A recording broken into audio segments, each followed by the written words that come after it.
The day my girlfriend moved in, I was lugging her last suitcase up the stairs when the doorbell rang, and there he was, her ex-boyfriend, standing on my front porch, staring straight through me like I was some inconvenient piece of furniture. Before I could even ask what he wanted, he dropped a bomb: "I'm her husband." I turned, expecting her to laugh, to tell him to leave, but she just froze, her face a mask I'd never seen before. There was no denial, no outrage, just silence, so thick it drowned out my heartbeat.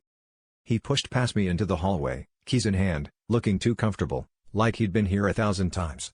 My girlfriend, my supposed girlfriend, barely looked at me. "We need to talk," she said, but not to me.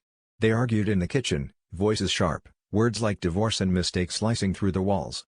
I stood in the hallway, hands shaking, realizing I didn't know who I was angrier at, him for showing up or her for not telling me any of this.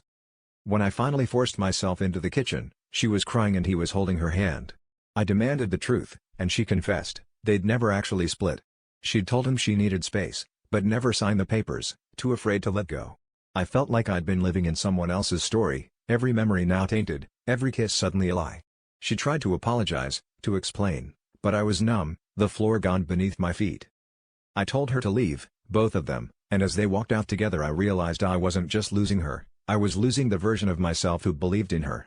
The hardest part wasn't the betrayal or the secret marriage, it was facing how much of myself I'd sacrificed to be with someone who was never really mine.